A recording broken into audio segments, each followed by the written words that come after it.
प्रभु यीशु मसीह के नाम में आपको अनुग्रह, शांति और आशीष मिले। एक किसी शहर में एक छोटी बच्ची अपने माँ बाप के साथ रहती थी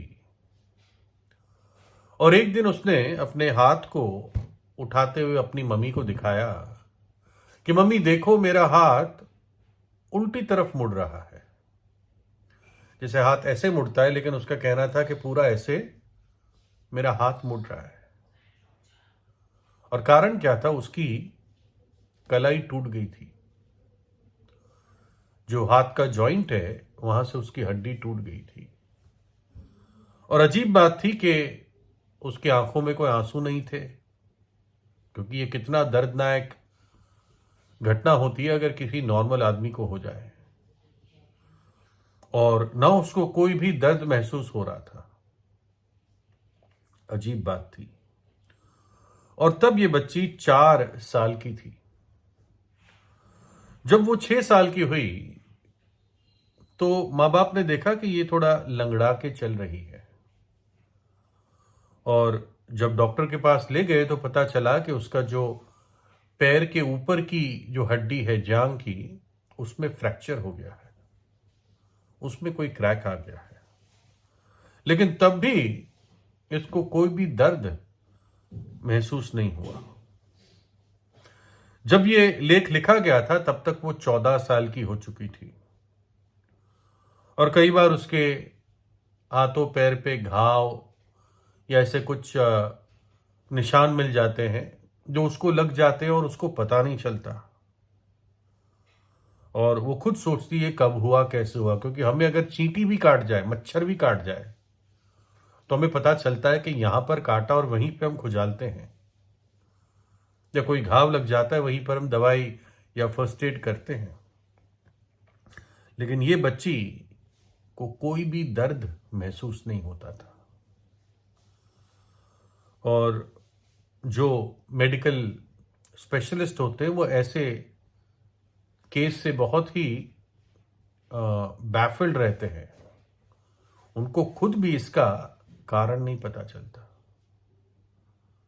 है ना। उसकी साइंस पीछे जानते हैं कि उसके सेल्स शरीर के दर्द को महसूस नहीं करते हैं, वगैरह वगैरह, ब्रेन तक वो दर्द नहीं पहुंचता।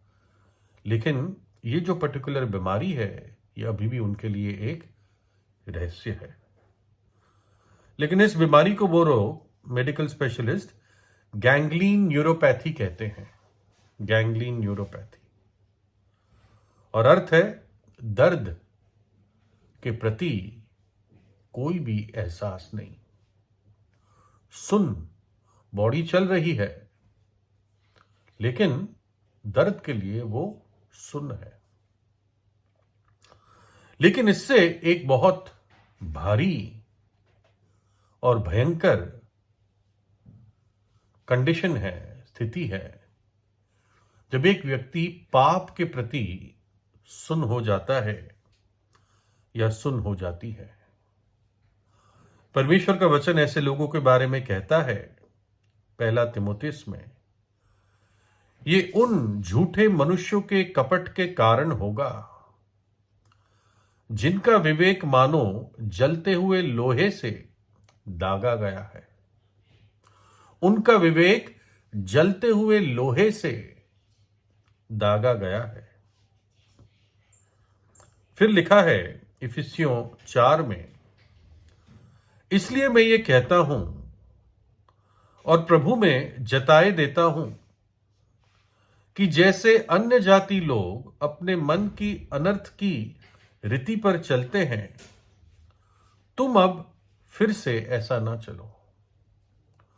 जो अन्य जाति लोग, जो सच्चे परमेश्वर को नहीं जानते, जो अपने मन की अनर्थ की रीति से अपना जीवन चलाते हैं, क्योंकि उनकी बुद्धि अंधेरी हो गई है और उस अज्ञानता के कारण जो उनमें है और उनके मन की कठोरता के कारण वे परमेश्वर के जीवन से अलग किए हुए हैं। उनका मन कठोर हो चुका है, उनकी बुद्धि अंधेरी हो चुकी है, और वो परमेश्वर के जीवन से, जो जीवन परमेश्वर देता है, उससे अलग हो चुके हैं। और वे सुन्न होकर, देखिए वो शब्द, और वे सुन्न होकर लुचपन में लग गए कि सब प्रकार के गंदे काम लालसा से किया करें। सुन्न होकर क्या करते हैं? लुचपन के काम करते हैं, लुच्चे हो गए हैं। सब प्रकार के गंदे काम लालसा के साथ करते हैं, क्योंकि सुन्न हो चुके हैं। और फिर वो वचन कहता है, पर तुमने मसीह की ऐसी शिक्षा नहीं पाई। प्रभु यीशु मसीह ऐसी बातों से एक व्यक्ति को निकालता है।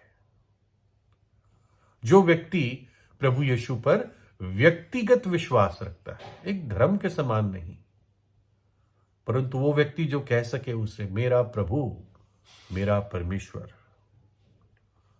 ये ऐसे लोग हैं जो पाप के प्रति बिल्कुल सुन्न हो चुके हैं।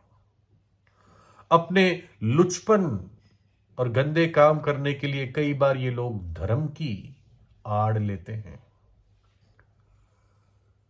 धार्मिक वस्त्रों की आड़ लेते हैं, बड़ी बड़ी धार्मिक बातें बोलते हैं, लेकिन अंदर सब प्रकार की मलिनता और गंदगी होती है।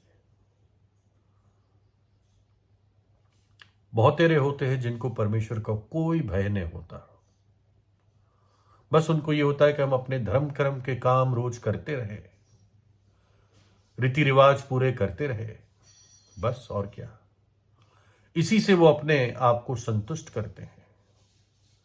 लेकिन पाप के प्रति वो सुन्न हो चुके। उन्होंने अपने विवेक को जलते हुए लोहे से दाग दिया है, अपने विवेक को मार दिया है। ऐसा ही एक जवान लड़का था जिसको बाइबल में भगोड़ा बेटा कहते हैं, जो पाप में सुन्न हो गया, अपना हिस्सा लेकर दूर चला गया, अय्याशी में जीवन बिताने लगा, अपने पिता के प्रेम को ठुकराया, उसकी भलाई को ठुकराया और अपनी अय्याशी और संसारिक बातों में अपने आप को डुबा दिया। कंगाल हो गया, अकाल पड़ गया, कोई काम नहीं था, सूअर चराने लगा, सूअर की फलियां खाने लगा। लेकिन परमेश्वर का अनुग्रह उस व्यक्ति पर हुआ। एक दिन अपने आपे में आया, उस सुनता से वो जाग चुका, उसको एहसास हुआ। और सबसे पहली बात जो उसको एहसास हुई कि मैंने परमेश्वर स्वर्ग के विरोध में पाप किया और मेरे पिता के विरोध में पाप किया, और अब मैं यहां से उठकर चला जाऊंगा, पिता के पास लौट कर जाऊंगा, अपने पाप को मान लूंगा और कहूंगा, पिता मुझे अपना सेवक बना ले, क्योंकि मैं बेटे होने योग्य नहीं हूं। लेकिन पिता ने बहुत प्रेम से, आंसुओं के साथ अपने बेटे से वो चिपट गया, प्यार किया, कहा, इसको नई अंगूठी पहनाओ, नए जूते पहनाओ, नया अंगरखा पहनाओ और बड़ी दावत करो। ये मेरा बेटा जो मर गया था, जी चुका है, खो गया था, अब मैं उसको पा चुका हूं। एक खोई हुई भेड़ जब एक चरवाहे को मिल जाती है, या एक खोया हुआ सिक्का जो अंधेरे में खो गया था उस मालिक को वापस मिल जाता है, उतनी बढ़कर खुशी उस पिता के दिल में थी। यही परमेश्वर का प्रेम है। जब एक पापी मन फिराता है तो परमेश्वर ऐसे उस पापी को ग्रहण करता है,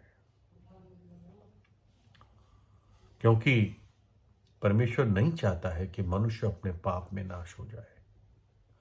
इसलिए परमेश्वर ने अपने पुत्र को इस धरती पर भेजा, प्रभु यीशु मसीह को, जिसने मेरे और आपके लिए अपना प्राण क्रूस पर दे दिया। हमारे पापों के लिए प्रभु यीशु क्रूस पर बलि हो गया। परमेश्वर का मेमना हमारे लिए वध हो गया। पाप और श्राप के बोझ को अपने ऊपर उठा लिया ताकि हम आजाद हो सके। अपना पवित्र लहू बहा दिया ताकि जो पापी विश्वास करे, यीशु का लहू उसे सब पापों से शुद्ध कर देता है। और इतना ही नहीं, वो तीसरे दिन मृतकों में से जी उठा। जीवित परमेश्वर है। इसलिए मनुष्य अपने मन को कठोर ना करे, परंतु अपने अंधेरे मन को प्रभु यीशु के चरणों पर लाए, उस रोशनी में लाए और अपने पापों को मान ले। क्योंकि पाप जब सुनकर देता है तो कोई नहीं बचा सकता, सिर्फ परमेश्वर का अनुग्रह। और इसलिए यदि आज पवित्र आत्मा आपसे बात करता है तो अपने मन को कठोर ना करो।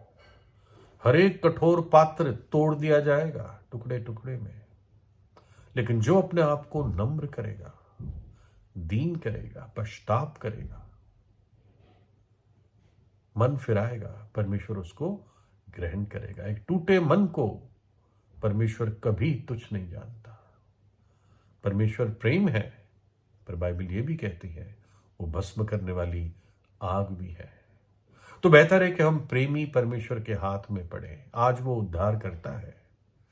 वो दिन दूर नहीं है जब वो एक न्यायी के रूप में इस दुनिया पर प्रकट होगा। तो इसलिए अपने मन को कठोर ना करें, प्रभु यीशु को अपने हृदय में बुलाए, पश्चाताप करें। प्रभु यीशु आपको आशीष दे।